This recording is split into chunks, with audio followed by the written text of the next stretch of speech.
rejoindre pour ce jeu d'évasion. J'aime tellement ces jeux. Ça sera tellement amusant.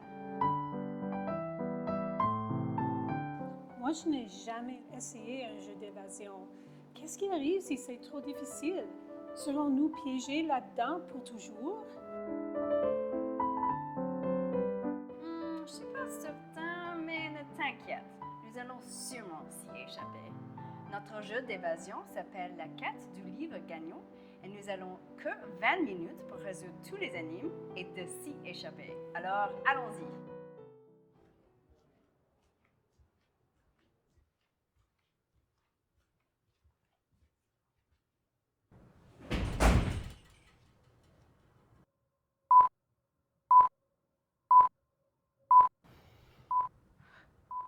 D'accord, il nous faut trouver des indices.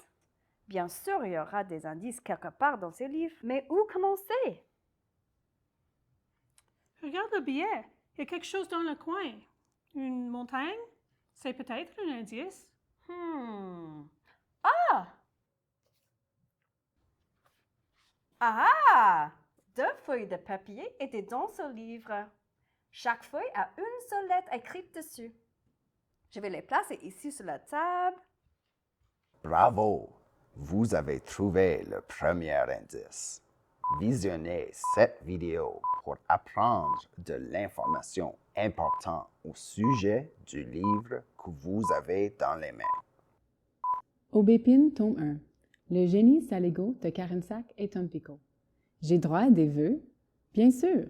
Tous les génies sont contractuellement obligés d'en exaucer, sachant qu'il y a tout de même des règles. Premièrement, tu ne pourrais pas annuler directement un vœu par un autre de tes vœux. Deuxièmement, tes vœux ne pourront affecter mon domaine, cette clairière, quoi. Troisièmement, personne ne pourra m'invoquer tant que je n'aurai pas réalisé tous tes vœux. Non pas que ça arrive souvent, personne ne vient jamais dans le coin. Que feras-tu si tu avais la possibilité de rencontrer un génie? Quel genre de questions le demanderais-tu? Peut-être tu penses que ça serait simple. Cependant, ce n'est pas simple du tout, et il faut bien réfléchir avant de poser des questions à un génie, car tes vœux peuvent vraiment tout changer. Si tu as aimé Hilda de Luc Pearson, tu aimeras sûrement ce BD de Carensac et Tampico. Les montagnes, la magie et les créatures fantastiques t'attendent là-dedans. Je crois qu'il est le prochain indice et qu'on devrait maintenant chercher un livre avec un zombie. Vois-tu un tel livre sur la table? C'est difficile, il y a tellement là. Mais oui, je le vois, c'est ici. Et maintenant, je pense que je comprends le jeu. Bravo encore, bien fait. Voici le deuxième vidéo. Ma vie de zombie, le secret de Saint-Onitag d'Éric Pellado. Vous avez entendu les morts vivants, ces êtres qui dans les films surgissent de partout, chassent des innocents, perdent les morceaux de leur corps et qui sont impossibles d'arrêter? Ces êtres communément appelés zombies. Ouais, ce livre ne parle pas de ça.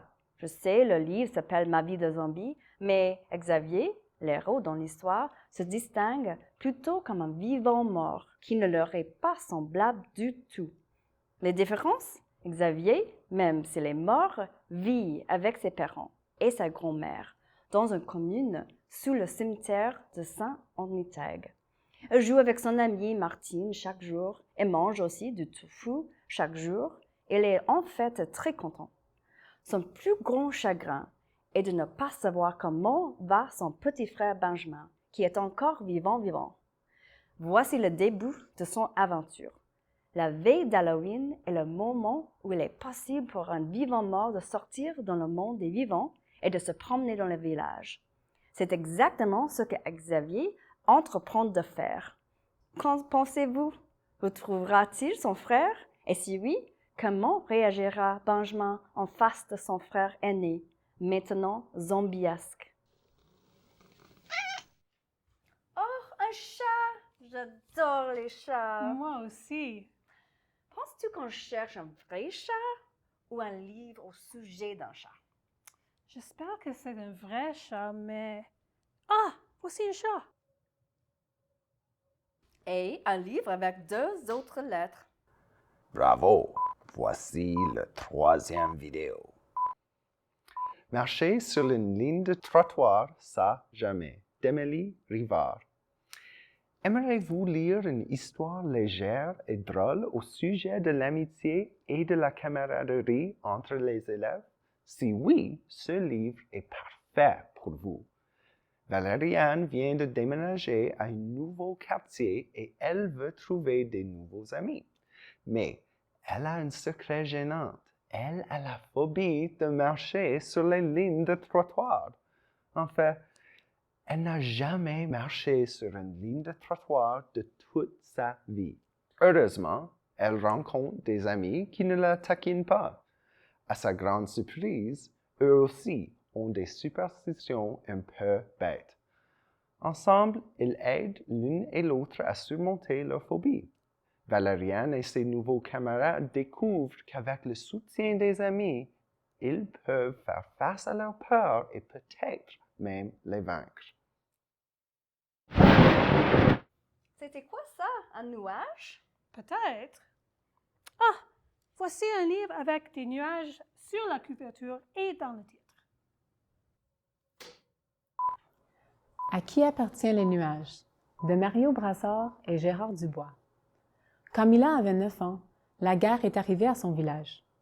Elle a décidé de ne plus dormir, de passer son temps à caresser les chats errants pour sentir leur douceur.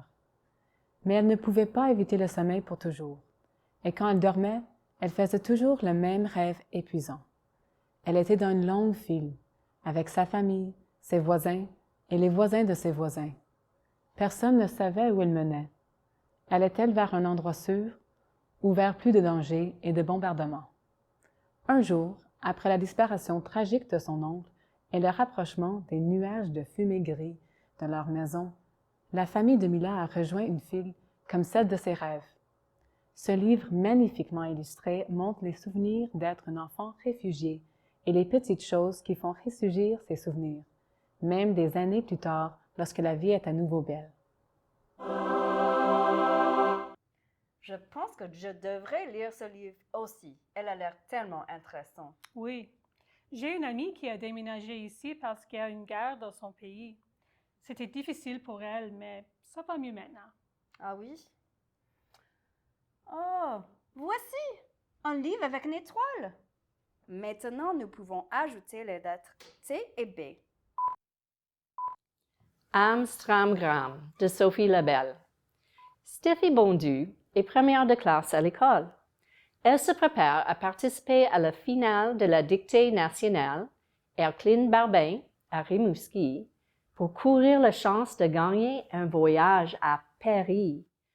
En se préparant, Steffi trouve qu'elle n'est pas toujours en phase avec son meilleur ami, Ciel. Ils ne sont pas d'accord sur l'école, les fêtes ou même les autres étudiants dans leur classe. Steffi réalise que parfois, ce n'est pas la fin du monde de laisser nos décisions à la chance. De temps en temps, on peut même utiliser des comptines comme Amstramgram pour nous aider avec des situations difficiles. Est-ce que c'était un super-héros là? Je crois que oui. Mais il y a beaucoup de livres ici avec des super-héros. Quel est le bon livre? Bien, jusqu'ici, les livres s'adressent aux jeunes. Ils ont tous été écrits en français. Alors, cherchons un livre avec des super-héros qui a l'air bien amusant. Le voilà! L'école des super-héros, Attaque mordante de Karine Paquin et Mathieu Benoît. Si vous aimez les bandes dessinées et les aventures des super-héros, ce livre vous intéressera sûrement. Vous est-il jamais arrivé de vous demander comment les super-héros apprennent leur métier? Permettez-moi de vous présenter l'école secrète des futurs super-héros. Cette école forme les futures générations de super-héros pour qu'ils puissent un jour remplacer ceux qui vieillissent et prennent leur retraite. Pour chaque super-héros, il y a un élève en formation. Notre narrateur est Noah et il est un futur super musclard avec ses amis Mila, une future super torpille, Et Zali, qui a la supervision, y vit des aventures extraordinaires. Mais qu'arrivera-t-il quand le super vilain ingénieux atterrit à l'école? Pour en savoir plus, lisez Super-héros, attaque mordante. Vite, le temps presse. Cherchons l'ananas. Peut-être celui-ci? Oui.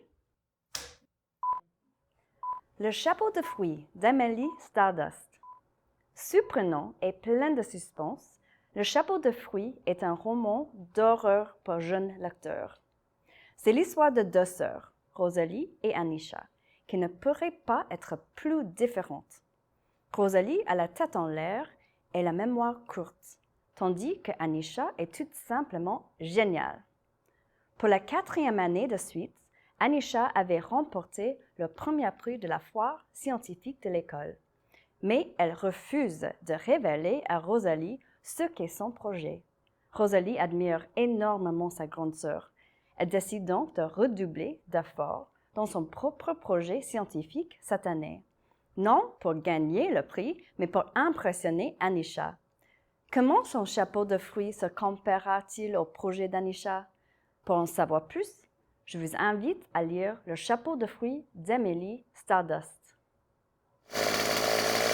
Ouh, un castor! As-tu remarqué que presque tous ces livres sont canadiens? Oh oui! Regarde, il y a un castor avec ce bûcheron. C'est peut-être le livre que nous cherchons. Oui! La légende de Paul Thibault, Denis Bacon et sans cravate.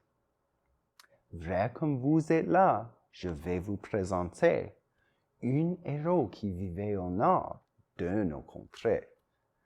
C'était à l'époque des grands coureurs des bois. Laissez-moi donc vous raconter tout ça. La forêt canadienne est bien dense et touffue. On y voit des castors et des bêtes inconnues. De grands peuples autochtones et quelques rares badauds. Parmi eux, un grand homme appelé Paul Thibault. Paul et son ami Gruger le castor font une belle vie dans la forêt. Ils se nourrissent de trèfles, de fourmis et de tacos aux champignons. Dans cette bande dessinée, écrite en vers, vous allez aussi rencontrer les deux meilleurs amis de Paul et Gruger.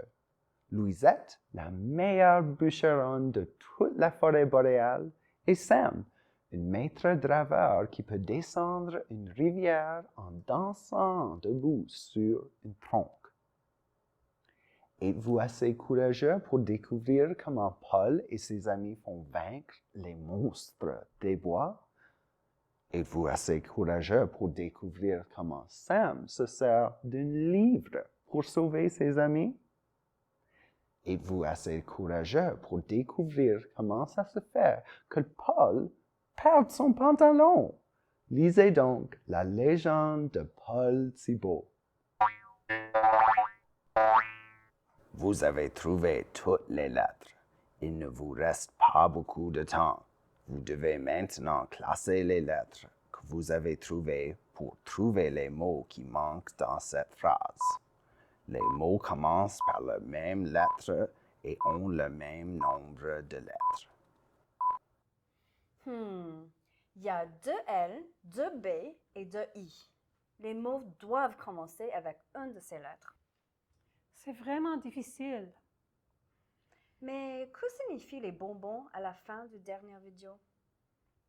Peut-être un dernier livre à trouver? Ça se peut. As-tu vu un livre avec des bonbons? Oui!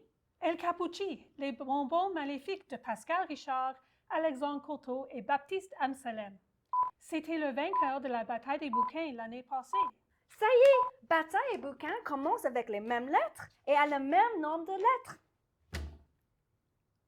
Félicitations, vous avez résolu l'énigme. La bonne réponse est bataille des bouquins.